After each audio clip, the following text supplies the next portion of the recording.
Нина Федорова, спасибо большое за видео. В нем вы упомянули о втором фундаментальном законе семи или закон октав. Да, это Георгия Гурджиева.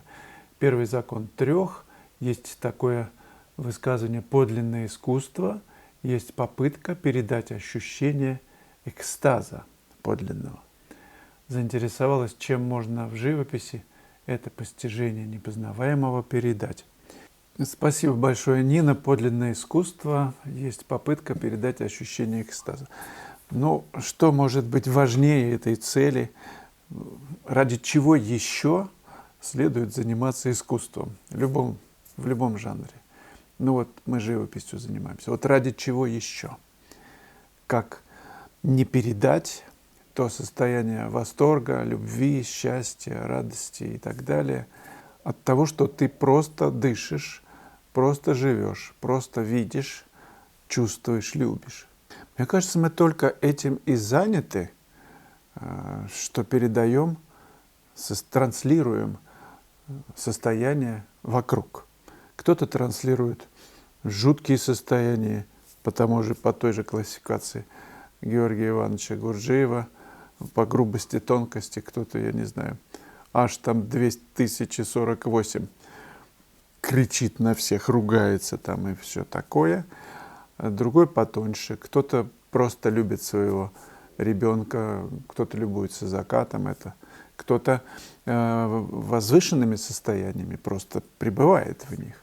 И тогда, что бы он ни делал, то это трансляция этого состояния. Кабир, значит, ткал одежду и говорил, что каждый стежок, каждая ниточка пропитан моей любовью.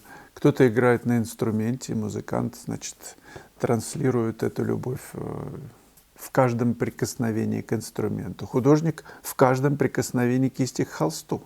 Это неразрывная связь. Что бы вы ни делали, что бы вы ни писали, это невозможно не передать. В конце концов, тот же Клод Мане говорил, что у художника одна задача – писать свет. И если мы рождены светом и внутри состоим из него и транслируем его, то, что бы мы ни делали, мы транслируем свет.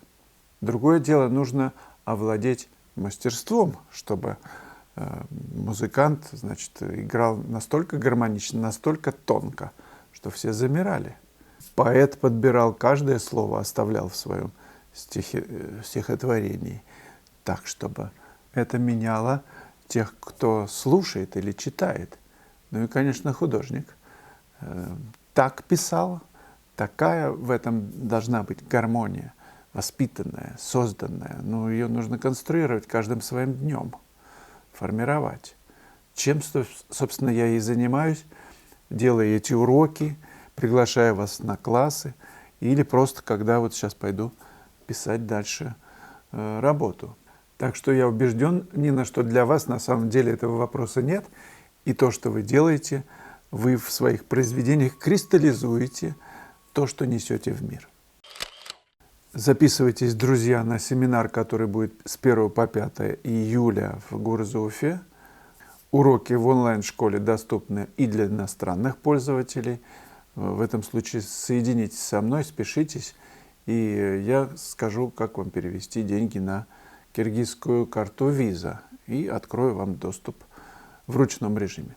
Для российских пользователей все остается по-прежнему. Вы заходите на сайт школы, выбираете уроки благодаря видеоанонсам и проплачиваете по известным системам платежей, которые доступны.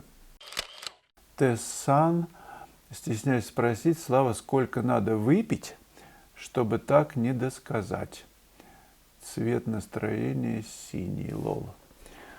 Ну что ж, посмеемся вместе над недосказанностью, Тессан. Ну, что тут скажешь? Я не пью, Тессан. Вино люблю, хорошее, но не напиваюсь до ручки, чтобы забыть что-то, да рассказать в картине.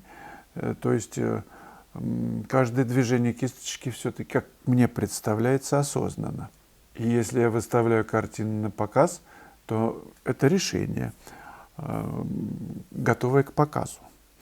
Если я потом ее снимаю и доканчиваю, приканчиваю еще раз, то выставлю следующее решение, готовое к показу. Если еще раз, то следующее.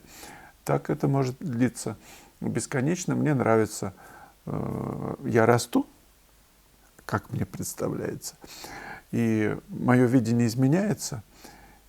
Часто так бывает, что картина, которая висит, я как-то к ней уже так критически отношусь. И хочется что-то поправить, я снимаю, правлю. За это бываю иногда. Живопись такая вещь, что все равно нужно вот в этом решении, которое мне сегодня предвиделось переписать, все равно нужно остановиться когда-то. Ну, на этом этапе. Поэтому нужно выбрать момент остановки. Каждый раз он соответствует нашему уровню. Я предполагаю, что мы движемся. Ну, кто-то вверх, лестница одна, кто-то вверх к развитию, кто-то вниз, встречаясь с нами, ну, как элемент деградации. Есть и такое. Бывает, что художник идет, а потом деградирует. Дай Бог, чтобы мы не попали в нашей палате в эту ловушку. Критическое отношение к тому, что ты делаешь, собственное, является инструментом, чтобы в нее не попасть, как мне представляется.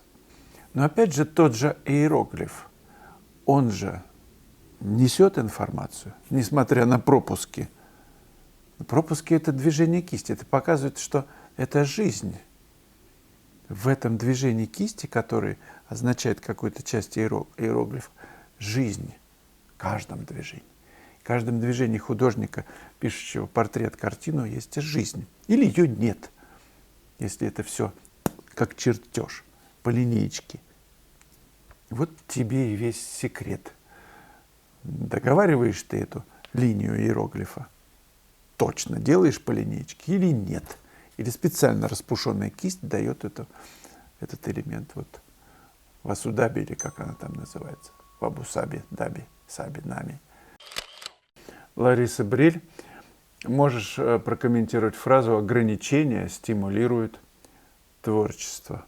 Ну, правители судеб так доограничивались своими законами каждый раз придуманными, что дышать уже невозможно. Уже сами знаете, до чего довели всех нас.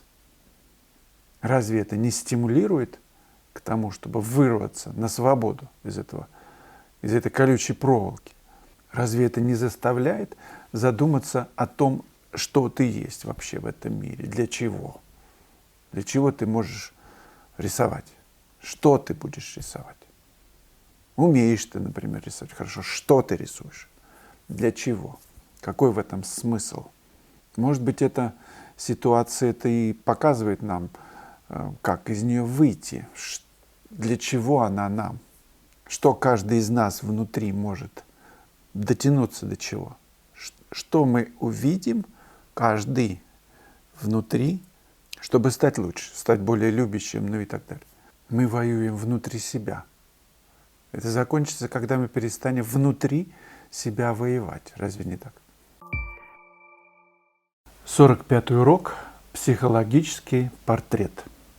Не случайно в академиях приглашают пожилых натурщиков для рисования и живописи портрета.